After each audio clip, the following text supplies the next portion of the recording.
Loom is breaking out. Let's jump on the chart and check out the details.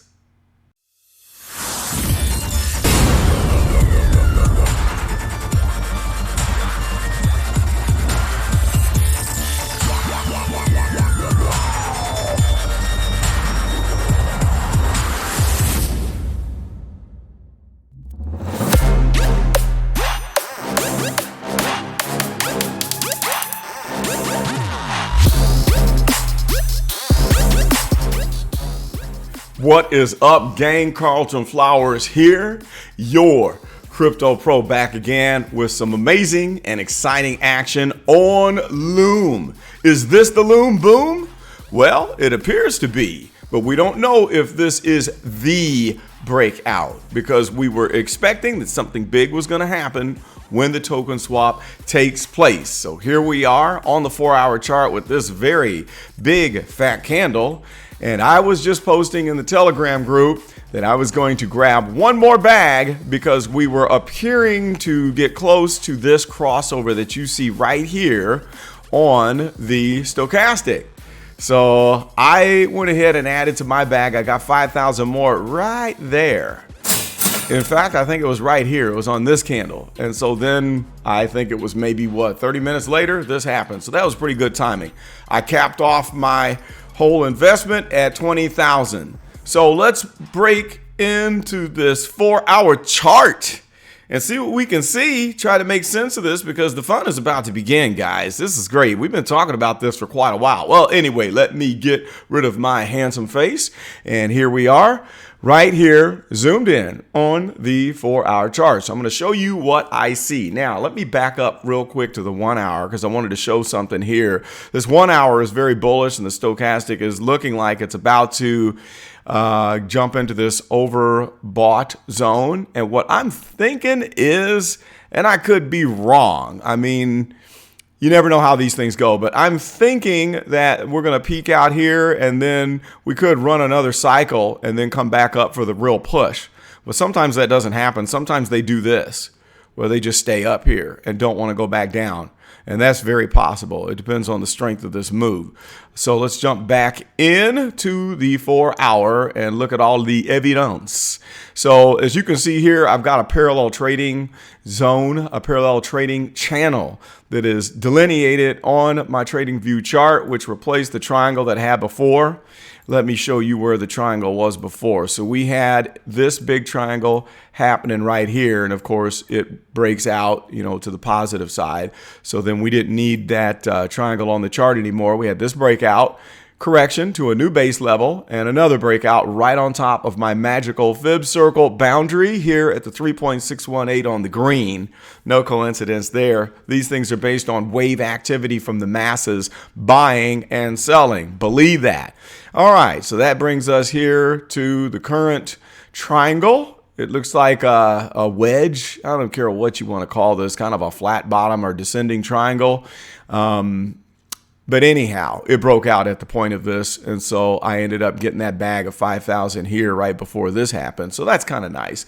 But I don't know if this is the move. Now, notice that we touched on this fib ring. And let's just zoom out so we can look at this fib circle set. We're going to jump to the 1 day. I'm going to show you something here. All right. Now, it's a little bit more clear to see. So check this out. Here, we had the action along the 3.618. Now we have the action along the 4.316. This fib circle set is based on this entire downward trading channel right here. The gate dates back to August the 30th in 2020 and ended at November the 4th of 2020. And then we started on a new channel up. Okay, so this is the wave action, throwing a rock in the pond that affects the price activity. And that's why we tend to ride up on these little troughs. Picture this as the waves in the ocean or in the pond. You drop the rock right here and you got these big little waves that come out. Price tends to get stuck to these things. It rides on them. It pivots on them. You have a lot of action on these fib circle rings. So looking at it this way, we can see how we jumped up and we touched the 3.618. We corrected back down. We jumped up, touched it again, and we crawled on it, and then we bailed off and came right back to it, or it stuck, and then it launched off again. And what did we do? We touched right up here on the 4.236, and it bailed out. Settle back down, and now what do we do here? We're right on the 4.236. So what can happen from here? And this is just my guess. This is not financial advice, okay? So don't be flipping out and making crazy buying decisions based on what you hear because of my drawings. Let's first zoom in a little bit here. And this is, again, the one-day chart. So what can happen, what a possibility is that you can crawl along this line, and then just like an electron in jumping from one entropy, is it entropy, the potentiality ring, jumping from one potentiality ring to the other, they tend to snap to the next one. Something like this can happen, and then you can continue this same pattern as you break out. That is a possibility. I'm not saying that it's going to happen. And sometimes they blow right through a ring and go to the next one. So we'll see. So I'm not going to be discouraged if we do, in fact, do this a little bit, because it'll just make me excited, because that lets me know that my TA is on point. Because I'm thinking, like I said before, on the 1 hour, the stochastic could go back down to the bottom and rise back to the top before the big breakout. All right, so let's clear that out, turn off drawing mode, and go back to the 4-hour chart. Here we go, and let's look at volume. Let's talk volume. Let me get the whole picture in here of the swing channel so we can see what's happening with volume, and check out the volume profile indicator. All right. Point of control is at 0.0453. I think it would take like a massive Bitcoin correction to get us back down to the point of control. And I don't see that as happening. It's possible. It's very possible. But then we have this other big fat node right here at about, 0.064. So we could have some action along this line and a return back to this node, because after that, it's price discovery zone, okay? So just remember that price always tends to get attracted to these nodes. All right, now let's turn this off and let's jump way out and look at the 1 week chart. Look at all my messy fib circles and my hammer there where I sold once. I rode this peak and I sold, then I got back in later on this summer. So this is the second time I've ridden the Loom train. But when we jump out on the 1 week, we can see that all-time high is somewhere around, 10 cents? That's not bad. It ain't great. I mean, I've seen some others like D&T has a much higher previous all-time high, so that doesn't really impress me all that much. But I do know that a lot of times whenever you get in your next bull run, you usually eclipse the last one. So, we might, see something like this, okay, where the 10 cents was the former run, and then you get some exponential factor of multiplicity from the previous that takes you to the next run. Now, looking on this 1 week chart, look at this. Oh my God, look at this OBV, man. It's just on steroids. This is going full on crazy mode, and stochastic is opened wide. And so I know that we could correct right now, but in the overall picture, there's nothing to worry about. When you look at this 1 week chart, that erases all of your doubts, man. I mean, that's just like, wow, check that out. So drawing on this chart, let's see here. We got this nice, would you call it a cup and handle? Maybe, I don't know. Well, whatever the fact, you usually have this rounding off during the bear market, and then a hint, consolidation, correction, and then boom, and you head into that markup phase. So I'd personally like to get a 4 or 5x from this before I sell out, and I'm not going to hang around forever because, I'm not going to lie, this ain't the most impressive project in the whole wide world, and we know that it came from sketchy beginnings of what it used to be with the video game as I was being educated on the Telegram group by Don. Thank you, Don. Shout out to him for sharing that due diligence on the board late last night. Okay, so let's jump back into the 4 hour and the 1 hour. Once they really start going crazy, that's where I jump into the 1 minute.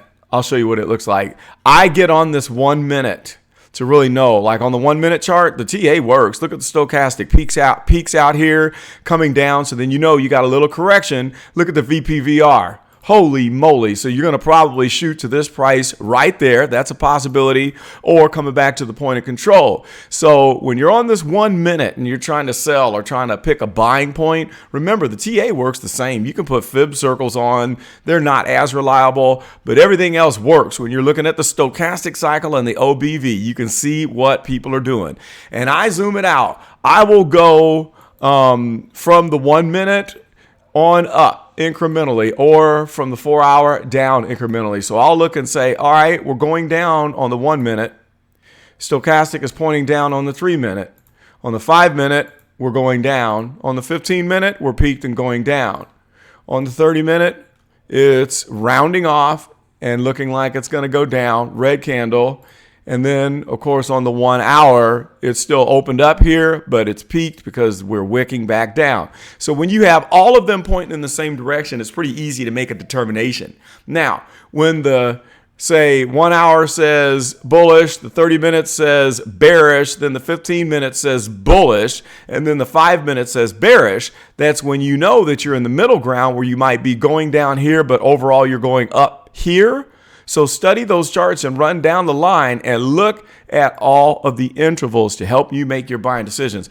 All right. So anyway, as that wick is coming on back down, everything I said is coming into play there. So that's pretty exciting.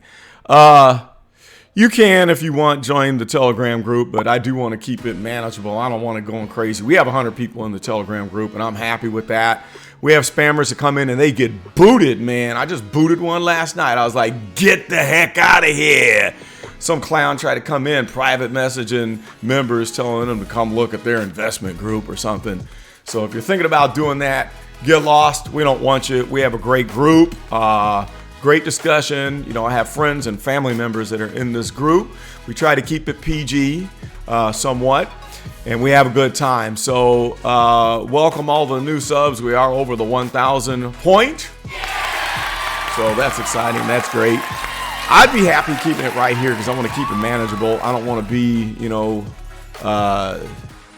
having some major big fat group where people start begging you to shill other coins and all that kind of crap. Forget about it. Forget all of that. We got it going good. You know what I'm saying? This is a great group having a good time. Yay! Scraping up our money up off the ground like it's a crap game because the market is about to blow hot. Alt season, we're right there. I think we're on the cusp of it finally. Okay, so I will be providing more updates, and then I'll tell you about some of my hot picks that I have that are pretty safe.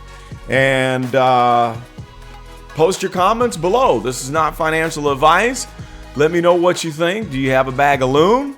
I'd love to hear about it. And stay tuned, everybody else, on all the other topics: DNT, self-key, Civic, GNT, Mana. I see you all. I'm catching up. I've been real busy, but I'm on the comments.